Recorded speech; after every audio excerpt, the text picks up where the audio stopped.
Welcome back to the channel. Let's talk about this coyote. Let's do it. Let's see. Just gonna play the video in the background real quick, and then I want to go over the website and what makes this different. Why is this not just another 10.3? Some of you guys know me from airplanes, but I've been crawling and 3D printing for a little while. I really do like this one, and I've become very familiar with crawlers. So I know what makes this different than a regular 10.3, and we're gonna go over it just scrolling through the pictures. Some people are talking like, what's going on with this? They haven't seen the influencers that normally release new product videos. They just haven't got these yet. So we're going to talk about it. Say hello in the chat. Let me make sure everything's working, if you would. Looks like there's 7. Say hello. But yeah, I like this. And we can talk about all kinds of stuff. But this is my main goal with this one right now. I did just finish up and release a video earlier today on AS3X Plus. When you bind up a bind and fly, what you get, how you're offered the file upload from the receiver, and how easy it is to set that up. So I did just put out a video earlier this morning with what you get when you bind up AS3X Plus, how to use that file, how easy it is now to set up safe.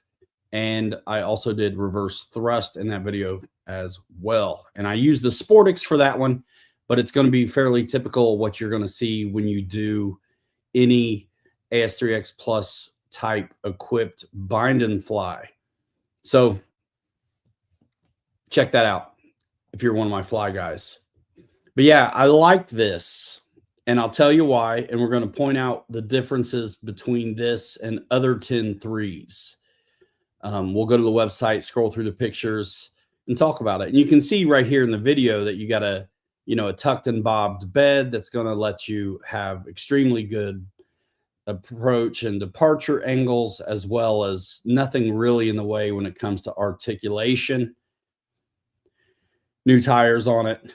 It's really good. And there's a very nicely done interview product video with the there we go, with the developer and the marketing manager at Axial as well, that's out there, that does a great job at going over what makes this 10.3 different than the others. So any questions, let me know as we go. But yeah, I'm going to pull up the site in a minute. I wanted to take the opportunity again, as is normally the case, the usual suspects in regards to influencer videos did not get this product yet. So there hadn't been anything to watch from anything other than the official sources. Meep. What's up, Kelly? Hey, boss. Hang in there, man. Hope all's well. Model Car Jedi, JCB, Pops, Boss, Kelly. Kelly, you can come in with me if you want to. I was going to just make this as a video, and I was like, you know what? Let me just do it live. If it's good enough, I'll cut it up after the fact. But honestly, trying to stay distracted. Trying to stay busy, trying to stay distracted. RC is good for that. You know what I mean? So I guess let me go ahead and pull up the website. Let's get right into what I would say the differences are and what makes this not just another 10.3. All right, let me pull this up.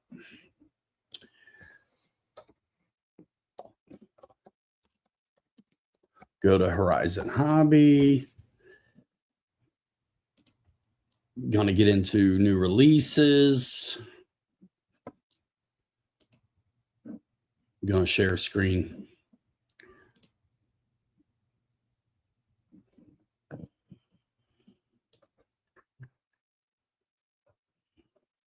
All right. Come on.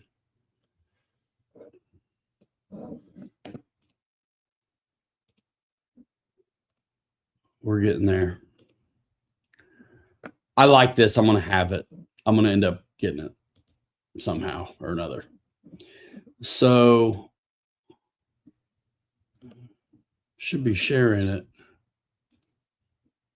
now.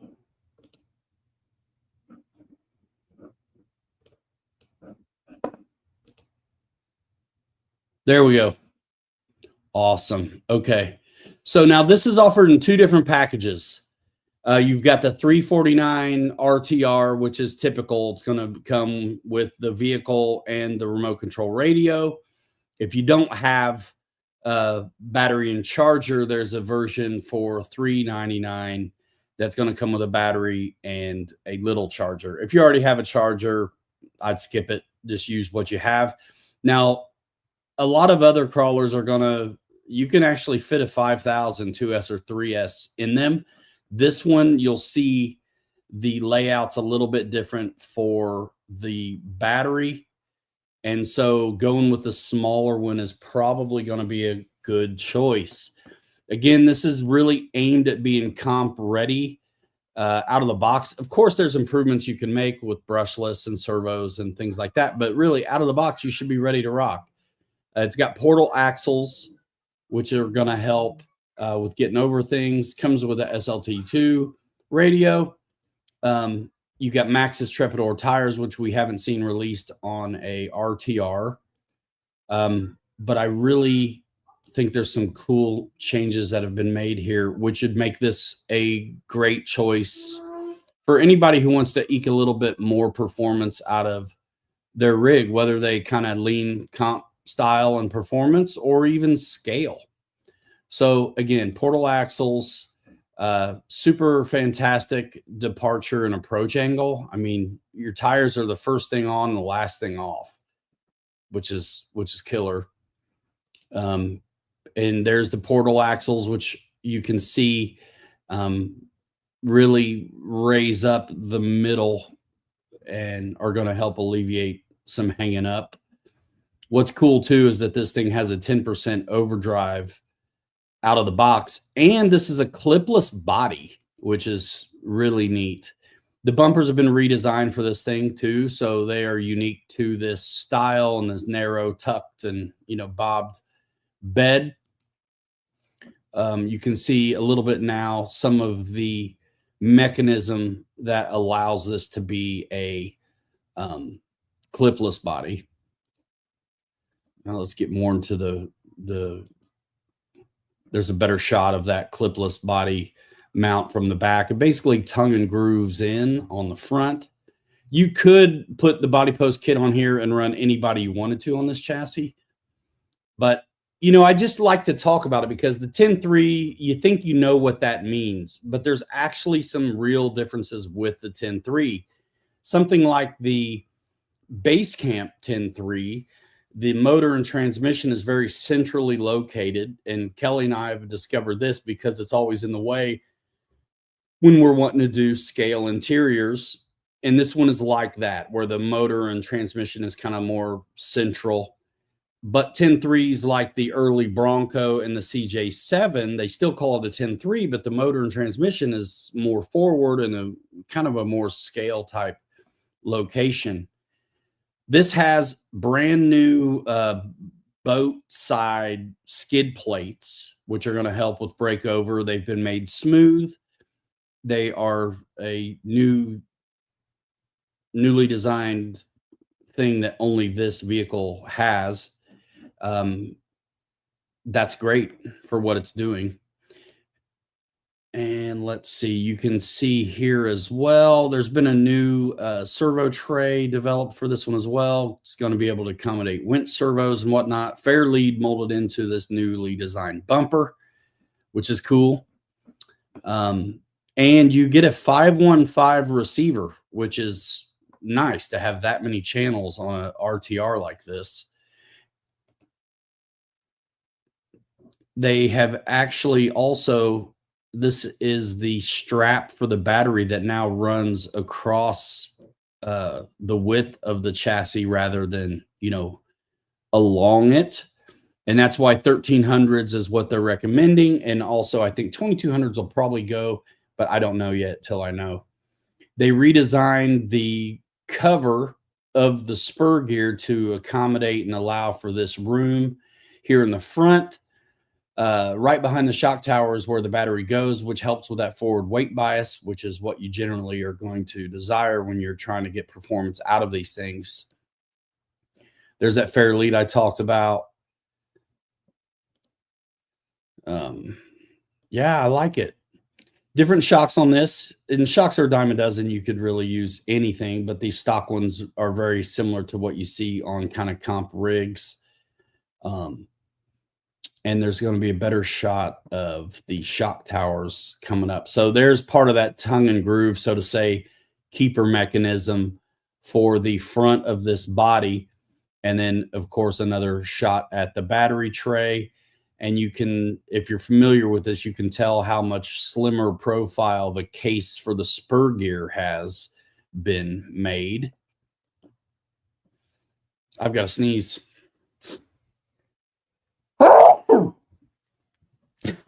I said this was coffee talk, so go ahead and have some. Okay, thank you. I like it. I really do. I'm into it. Now, this is interesting. So, again, I'm wanting to talk about the things that set it apart from another 10.3. So, the shock set it apart. Portal axles we have seen on things like the Gladiator and the JLU. Straight axles are what you get on the CJ7 and the early Bronco. The base camp has portal axles, but the base camp kits do not. So even though they a lot of times are classified as a 10.3, there really can be a tremendous amount of differences that could help steer your decision depending on which way you want to go. This new shop tower, though, front and rear, they've been redesigned. You can see that there's loads of opportunity for adjustment in where you place these shocks, which I think is really, really cool. Again, portal axle. There's the tires you get, the Maxxis Trepidors, and they're almost in a way kind of deep dish. So they got a nice width to the track. And the picture's not here unless I get into the spare parts. But one thing of note is also that the panhard mount has been redesigned and is also adjustable. So if you had straight axles, you just simply move the change out the 2-bolt position and slide it up or slide it back. It's been beefed up and it's again adjustable. So if you wanted to go straight axle, you could. And the picture doesn't really give it away, but there are high clearance links on the back axle as well, which are going to help with breakover, which it's cool, man. It really is. Was there a picture of the panhard in here? But I like it, and I'm really more of a scale guy, but I've been also thinking about buggies and things like this. And this also scratches that itch because I know the Trepidor tires are going to be fantastic. It's portal. It's tucked. I mean, these wheels are going to be the first thing to hit anything. Sideways, front and back. I mean, all the way around. So I'm going to get into, let's see if the spare parts show me the that panhard.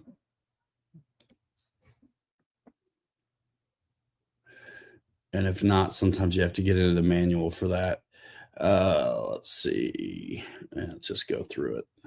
I want to see, are you seeing the parts? Yes, you are. Okay, great. Again, overdrive out of the box, 10%. You can add dig to this if you wanted to. And here's a shot of these high clearance links. You can see they got the bend in them. That's what achieves that high clearance. And the part for the mechanism to make this clipless is available as well. And then there's those skid plates. But I want to see, yes, here we go. Is this going to show it well? But it's an adjustable panhard. And so it's hard to tell with it not being on the chassis, but there is the option to adjust it to, again, accommodate the geometry necessary from moving from the stock portal axle to the straight axle, which I think is cool. And it looks to be metal and beefed up, which I think is fantastic, actually. Yeah. I like it. I do.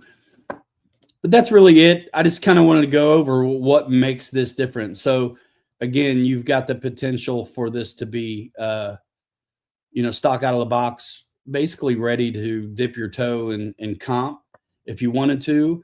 And if you're not, competition guy, I completely understand. I'm really not either. I just like the idea of performance. Now this thing comes, like I said earlier, 350 for the RTR. You can get the blue or silver body. If you wanted the gold body, you would have to choose the one that comes with the battery and the little S120 charger. I like this. I like those tires. I like the performance aspect. I like that it's still a 10.3. I'm very familiar with them. And I know that if I were to want to dress this up with a 3D printed body, I could. All I would have to do is get the body post kit or not. A lot of times I'm not using the body post for these things anyway. So this is available very soon. It says September 17th. And again, that's less than a week away. And if you were wondering why no real fanfare on this, it's just simply because the influencers haven't got it yet. So I don't think it's to take anything away from the item itself, but just the timing of the release. So I think it's awesome. I'm going to get it hell or high water. So, and those are like a standard kind of 10 scale tire. They're going to be like 4.75 in diameter, of course, like 1.9 rims, 12 millimeter hex. Pretty awesome. I like it. I do. Not much to it. Not much to it. It is a lot of what we've come to expect, but there have been some changes made to it that I think were worthy of note. But there, if they were to make a new designation every time there was an improvement or change on these things, we'd be at the SCX10ii or something by now instead of 3. Yeah. Kelly's working on some buggy stuff on SCX6 platform, trying to get that figured out. Let's see, comments. I think it's a home run for Axial comp style, but not overdone. Body looks good. Great price. 100% agree. And, very much like things we've seen from Vanquish, like the Stance and Red Cat Ascent and things like that. But, if you're an Axial person, here you go.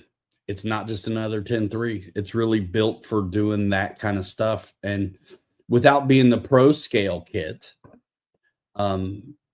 this gets you in it. And it's going to have all the kind of components you've seen before, C channel, but just mild tweaks. And because it is a 10.3, if you wanted to use those shock towers, let's say, on an older 10.3, I don't think that'd be a problem at all. And you'd have more adjustability then,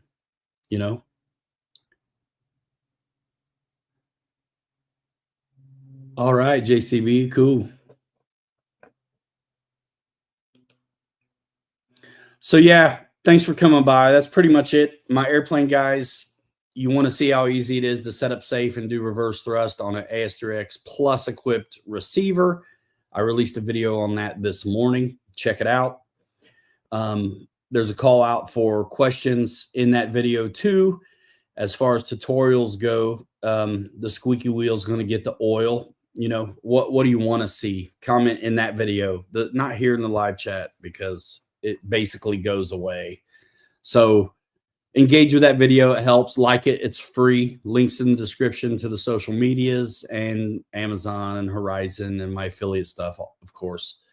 So check that out. And yeah, let me know what you think about that video. I got down and dirty. I put chapters in it so you can go right to the reverse thrust portion. I think some of you guys maybe have tried to program reverse thrust with the stick method before, and you get right to the menu, and for whatever reason, it doesn't let you in. There's an easy fix for that. Unplug the plane and plug it back in. It's one of those things where it wants you to get in there kind of right away. Like even in the video, I had done all this programming, set it up, and I showed that it didn't work. And I was pretty sure it wasn't going to. I simply turned it off, plugged it back in. I'm able to get into that menu to program the ESC. A lot of you are going to hang up looking for the avian program menu, but it just doesn't say that anymore. It just says like ESC menu or whatnot. But the screen looks the same as when it was avian program menu, where it's up elevator, left aileron, hold that to get into the menu. Step 2, you do the same thing, but lean to the right, and then you get in there and make it happen. And just like a lot of other programming, there are so many options presented to you, but to make reverse thrust happen, there is only a few that you actually need to select. And I show you how. And I did chapters in the video. So if you don't want to watch the intro and the Sportix crash again into the pole, you can just scrub the play bar down at the bottom of the video and go right to the safe part, the forward programming part or the reverse thrust part, whatever. Wild Bill, what up? So yeah, you guys want to see, my crawler buddies, you want to see, me and Kelly run that Coyote and talk about what we think about it. I do.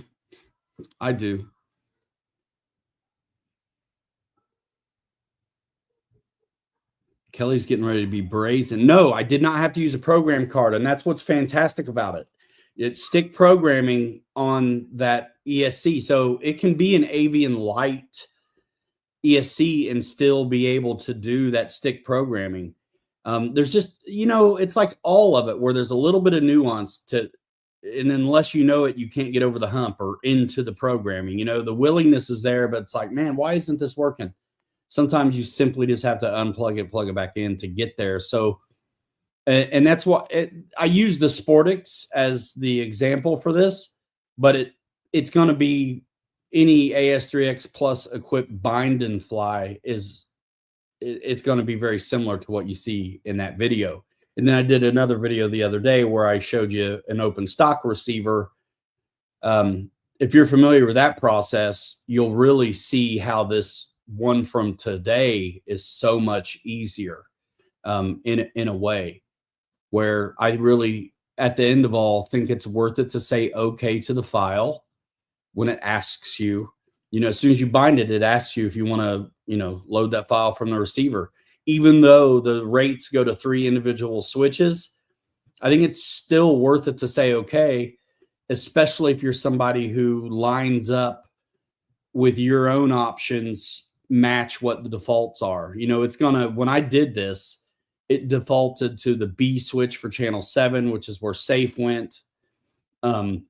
If it's an AS3X Plus bind and fly that has flaps, it's going to go to D for Delta for the flaps, and the landing gear are going to go to A. You don't have to really mess with it. And my recommendation is don't fight the defaults, because it's going to always make for less work for you in the future or on other planes. And it makes it a little easier to remember where things go by not fighting the defaults. The throttle cut was already done on this one. The rates were already done on this one. The gains were already there. The B switch was already selected for channel 7. A lot of cool things about what you get with AS3X Plus, I think I showed fairly well in the video that went out this morning. So any questions? What do you want to see next? All that, reply with a comment to that video, please. Thank you. Because I'll figure out what to do next. I was going to show how to assign the rates, because they do go to individual switches for the rates. I was going to show how to put them all on one, but the video was already 14 minutes. So I was like, let's leave it alone. So I was, in a way, hoping folks asked for that. But yeah, setting up the safe and reverse thrust, way less to do than setting up an open stock for safe, as shown in previous videos. You probably can do that with a program card. Yes, I did show how to do reverse thrust a long time ago with a program card on the A10. And at that time, you had to take the nacelle off and access each ESC individually.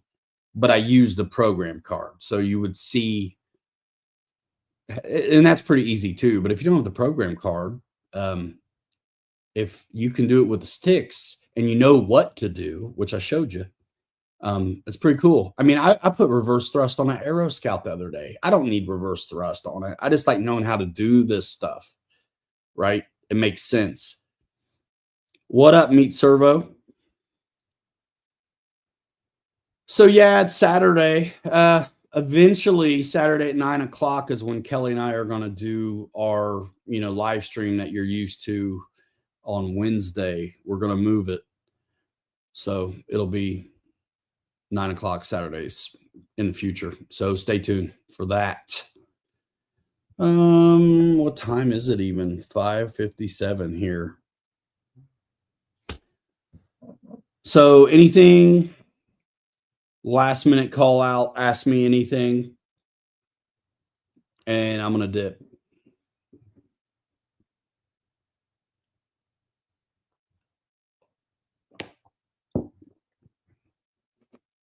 I'm going to dip.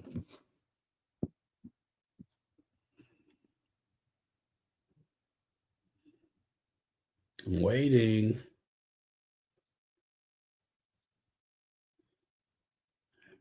Yeah, that's what I figured.